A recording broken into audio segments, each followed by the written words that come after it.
pagi pemirsa, semangat pagi. Apa kabar Anda di hari ini? Senang sekali berita Papua hari ini dapat kembali menjumpai Anda bersama saya, Cynthia Delima. Sejumlah informasi penting dan menarik akan kami hadirkan untuk Anda. Berikut 3 di antaranya.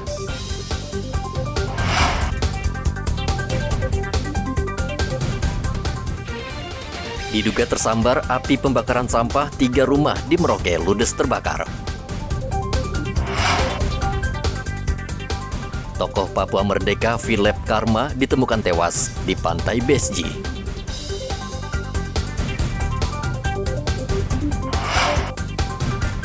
Kedelai mahal, sejumlah penjual tahu dan tempe di Merauke tidak berjualan.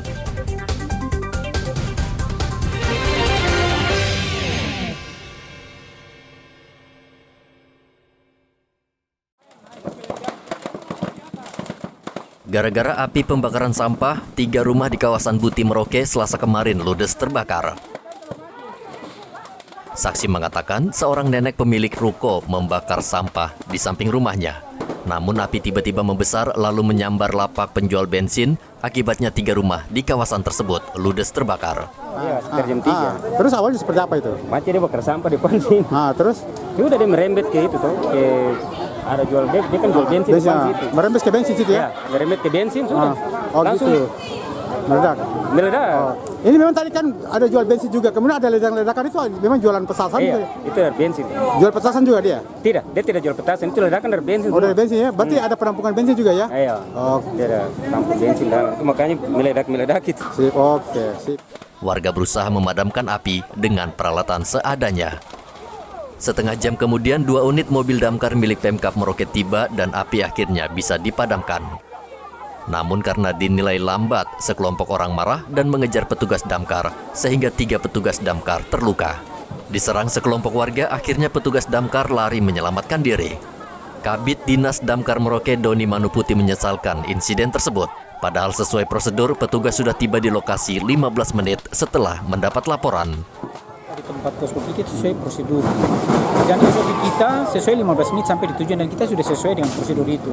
Cuma sampai di sini karena yang terjadi itu masyarakat yang ada ini tidak bisa tenang, tidak bisa terkontrol, akhirnya memukul ya. Panik, intervensi masyarakat memukul aparat. Dan kita dalam SOP kita tidak mungkin kita melihat situasi kondisi posisi angin yang dimana untuk kita melakukan tindakan pemadaman. Jadi kita tidak seperti asal. Iya. Jadi pada saat itulah masyarakat tidak sabar, tidak ini ada yang intervensi masuk memukul anggota. Oke. Tadi berapa korban yang sempat dianiaya itu oleh warga? Ada 3. 3 ya? Ada 3 anggota. Oke. Iya. Kondisinya tidak masalah Pak ya? Kondisinya tidak masalah, tapi kalau dibilang prosedur cara begini kan salah mengganggu ya? kita ya, salah karena mengganggu kita punya tugas kita. Petugas damkar dan jajaran akhirnya mengambil langkah hukum dengan melaporkan ke polisi sejumlah warga yang menganiaya mereka. Muhammad Ridwan melaporkan dari Merauke, Papua.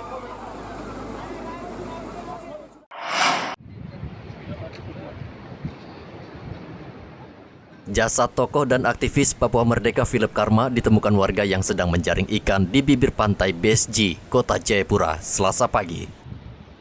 Pria berusia 63 tahun ini dikenal lantang menyuarakan Papua Merdeka. Diduga Philip meninggal karena terseret arus saat menyelam di pantai sejak Sabtu lalu.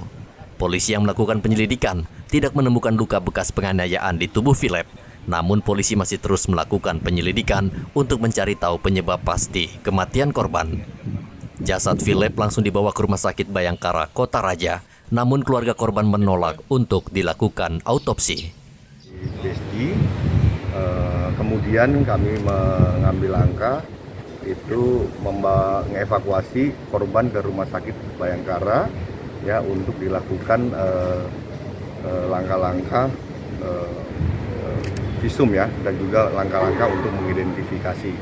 Ternyata dari identifikasi personil kami dari Satreskrim Polresta Jayapura bahwa menjelaskan bahwa dengan alat mambis kami bahwa menjelaskan bahwa korban adalah Bapak Philip Karma, usia 62 tahun, warga Dok 5 Jayapura.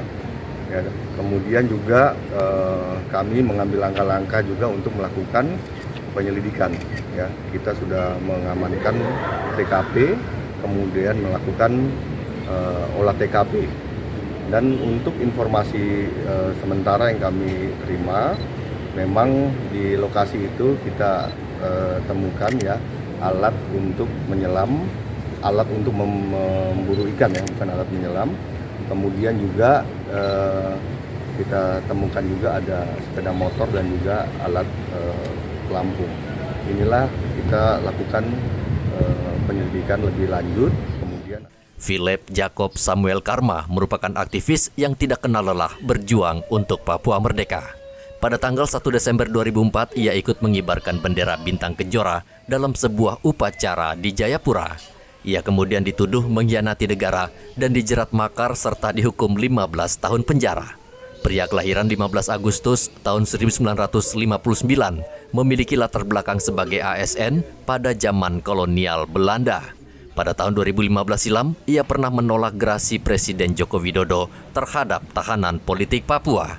Namun, November 2015, ia dinyatakan bebas setelah 11 tahun menjalani masa hukuman di Lapas Kelas 2 Abepura. Audi Rampengan melaporkan dari Jayapura, Papua.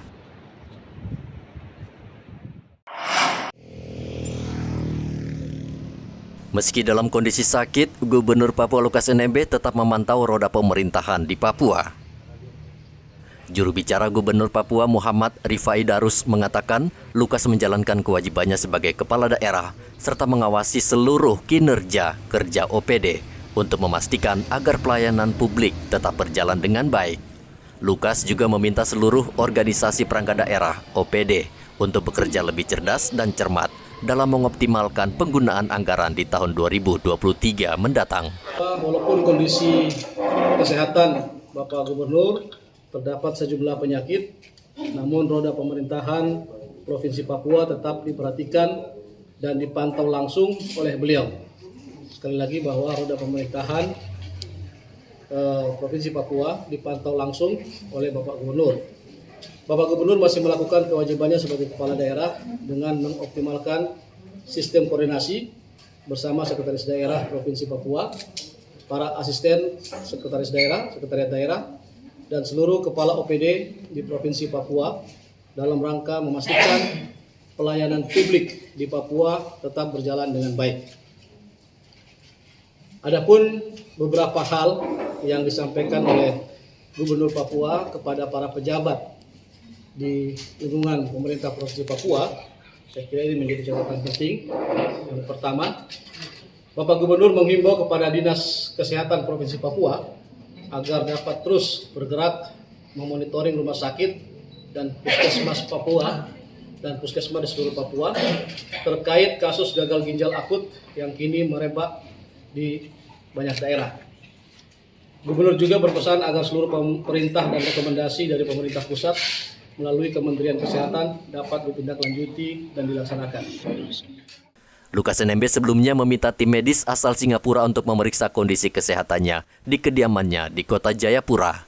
Lukas yang sudah ditetapkan menjadi tersangka hingga saat ini belum mau diperiksa KPK dengan alasan sakit. Hendra melaporkan dari kota Jayapura, Papua. Ratusan botol dan kaleng minuman keras ini tidak bertuan alias tidak jelas siapa pemiliknya. Tim Opsnal Satres Narkoba Polresta Jayapura Kota menyita ratusan miras ini dari operasi penertiban di seputaran Entrop, Distrik Jayapura Selatan. Lokasi penyimpanan miras tersebut digerebek aparat dan ditemukan berbagai jenis merek, namun pemiliknya melarikan diri.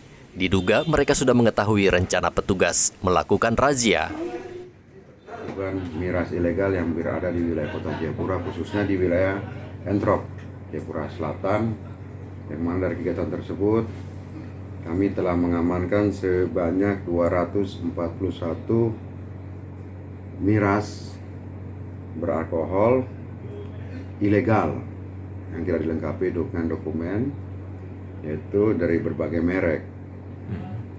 Dan selanjutnya telah kami amankan ke Polresta Jayapura Kota.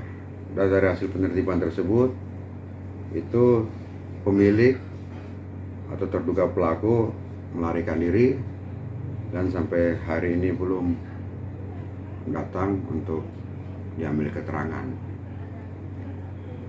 Selanjutnya kami akan berupaya untuk koordinasi ke Kejaksaan apakah bisa untuk dilakukan proses lebih lanjut, yaitu di Undang-Undang Perdagangan yang tidak memiliki izin dalam mengedarkan suatu perdagangan. 241 botol minuman keras berbagai merek langsung dibawa ke Mapolresta Jayapura Kota. Penertiban penjualan miras secara ilegal akan rutin dilaksanakan dan polisi menghimbau para pedagang miras ilegal segera menghentikan kegiatannya karena melanggar aturan hukum. Minuman keras menjadi biang kerok kecelakaan lalu lintas di Jayapura dan keributan antar kelompok. Rian Tonai melaporkan dari Kota Jayapura, Papua.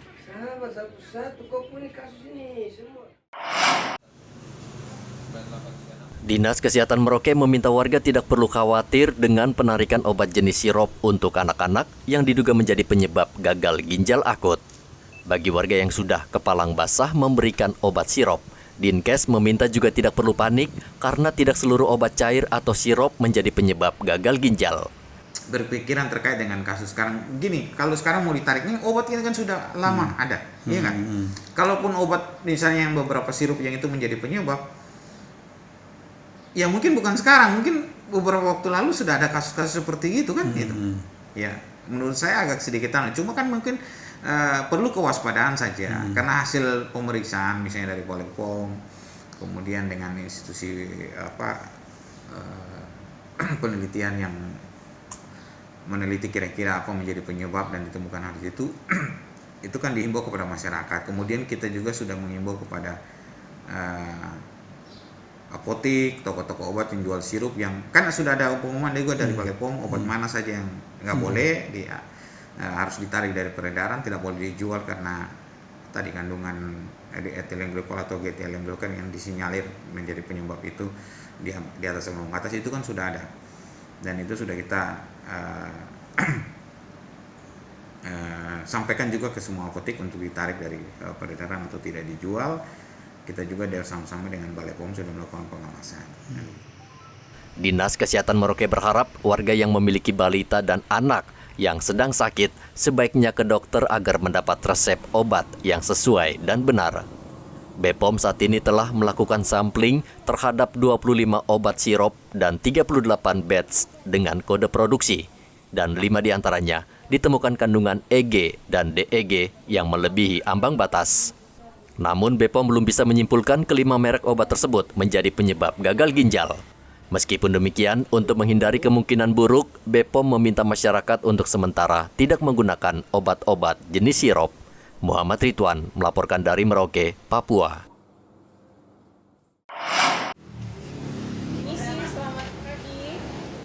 Setelah mencuat kasus gagal ginjal pada anak, Pemkab Mimika memutuskan seluruh obat cair tidak diizinkan diperjualbelikan kepada masyarakat.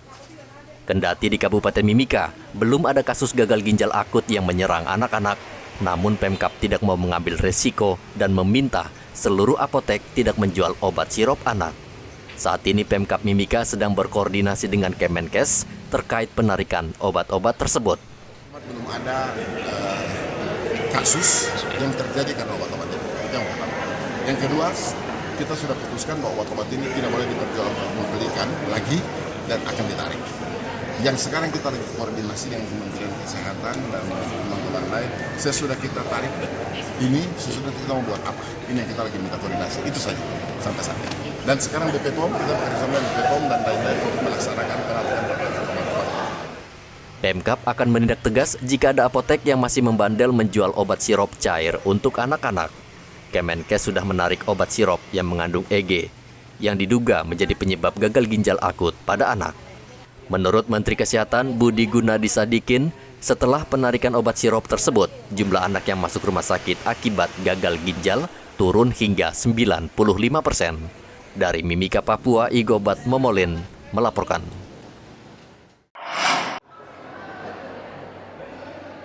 Ribu lebih ASN dan non-ASN di Pemkab Mimika mengikuti tes urin yang dilaksanakan di kantor Bupati Mimika. Tes urin ini bertujuan untuk membersihkan seluruh ASN dan non-ASN dari penyalahgunaan narkoba. Pelaksana tugas Bupati Mimika Johanis Retop mengatakan jika ada pegawainya yang tidak hadir dalam tes urin, ia akan mempertanyakan ke setiap OPD. Ia juga mengancam bila ada pegawainya yang terbukti memakai narkoba akan ditindak sesuai aturan. Bahwa kami akan berusaha semaksimal mungkin agar semua pegawai harus ikut dalam tes ini. Kalau ada pegawai yang tidak mau datang dan periksa, kita akan datangi OPD. Kita akan cari sampai apa. Karena ada pertanyaan, apakah kenapa sampai dia tidak mau datang? Itu pertanyaan. Sehingga kita kan bisa mencurigai ya, kenapa sampai dia tidak datang. Memang kita lakukan ini tanggal 1 sampai 4. Ada banyak juga pegawai yang dinas luar. Tetapi sesudah itu, mereka yang belum terdaftar kami akan tidak buka di sini, tapi langsung datang ke BNN. Mungkin kami akan lihat dan kami akan bekerja sama dengan BNN. Selama ada stok, selama ada ini kami akan terus melakukan.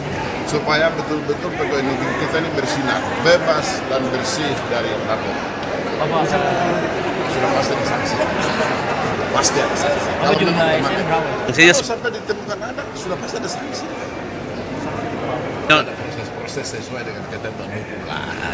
Kan itu. Bisa juga ada positif, tapi belum tentu dia.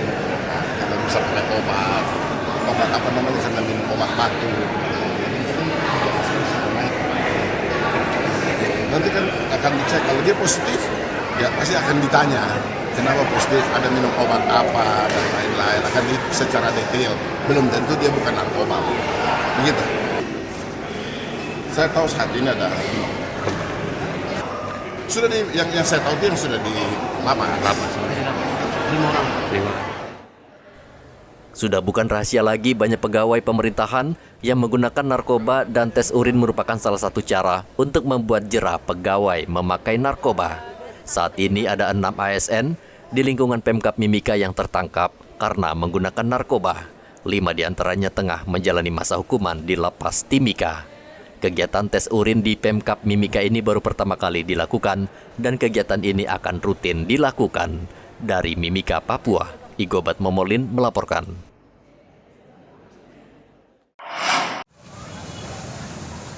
Sejumlah penjual tempe yang biasa berjualan di Pasar Rawamanggu beberapa hari terakhir ini menutup lapak mereka karena harga kedelai saat ini naik hingga mencapai Rp15.000 per kilogram. Salah satu pedagang Sukar misalnya sudah hampir 2 minggu ini tidak berjualan tempe karena harga kedelai yang semakin mahal. Sukar lebih memilih menjual tahu. Sekarang tidak bikin tempe apa ini? Tempe kedelai sudah lama tidak bikin. Tidak bikin. Sudah berapa lama mas? Sudah setahunan ini tidak. Setahun ini. Nah ini kenapa sampai tidak bikin itu? Karena kedelainya mahal itu ya? Harganya kan naik. Nah sekarang berapa mas? Kalau untuk sekarang ini sudah 15.000 sekilonya. 15.000. Nah ini... Kendati demikian, sebagian masih menjual tempe, namun tempe yang dijual bukan dibuat dari kedelai, melainkan ampas tahu. Kedelai sekarang di berapa Pak Ji? Kabarnya sudah 15. 15 ya. Nah ini sekarang udah jual tempe nih Pak Ji. Udah berapa lama nih Pak Ji? Saya sudah ada 2 minggu sudah. Udah jual. Tempe mahal, kayunya mahal. Kayunya mahal, kedelai mahal. Enggak ada ya libur aja sementara. Untungnya sementara ya. Biasanya kalau bikin tempe berapa banyak Pak Ji untuk per satu harinya? 25 kilo, 50 kilo begitu. Kedelai merupakan komoditas yang rentan mengalami kenaikan karena Indonesia masih mengimpor komoditas dari pasar internasional. Diperkirakan harga kedelai akan terus naik melihat tren harga di pasaran internasional. Para penjual tempe di Pasar Rawamanggu dipastikan tidak akan menjual tempe bila harga tidak terkendali dan pemerintah tidak turun tangan menstabilkan harga kedelai. Muhammad Ridwan melaporkan dari Merauke, Papua.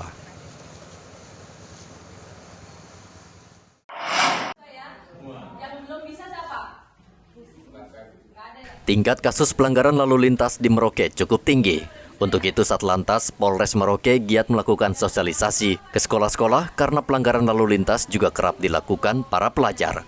Pelajar banyak terjaring razia karena tidak memiliki SIM, tidak menggunakan helm, dan tidak ada kelengkapan kendaraan. Selain itu, mereka juga sering ugal-ugalan dan balapan liar. Dalam operasi Zebra yang digelar beberapa minggu lalu, lebih dari 300 pelanggar terjaring dan 93 diantaranya adalah para pelajar. Lalu lintas Polres Merauke mempunyai program yaitu Jumat Berbagi yang akan dilaksanakan setiap sebulan sekali di hari Jumat. Adapun yang kita laksanakan kegiatannya adalah memberikan materi ataupun pelajaran-pelajaran bagi anak-anak yang ada di pondok pesantren ataupun anak-anak yang ada di pedalaman dan memberikan sedikit bantuan. Tujuannya memberikan materi kepada anak-anak tersebut, yaitu salah satunya materi misalnya safety riding, sehingga anak-anak nanti kedepannya dalam berkendara itu dapat mengendarai kendaraan dengan aman dan baik, tidak ugal-ugalan di jalan raya dan tertib berlalu lintas. Dalam kesempatan tersebut, Polres Merauke juga memberikan bantuan sembako ke pesantren Al-Munawaroh, Gudang Arang. Bantuan ini merupakan wujud kebersamaan polisi lalu lintas dan kepedulian dengan sesama, khususnya anak yatim yang saat ini sedang menuntut ilmu di pesantren ini. Muhammad Ridwan melaporkan dari Merauke, Papua. Perusahaan daerah air minum PDAM Jayapura membuat bak penampungan air atau intake sementara di kaki Gunung Cagar Alam Siklop, Kamolger. Intake ini merupakan solusi akibat kemarau dan debit air menurun di beberapa sumber air, sehingga dengan intake ini warga bisa tetap mendapatkan air bersih. Air yang diproduksi dari intake ini sebanyak 30 liter per detik. Direktur Perusahaan Daerah Air Minum Jayapura Anti Sutisna meminta masyarakat di Jayapura hemat dalam penggunaan air bersih dari intake darurat ini.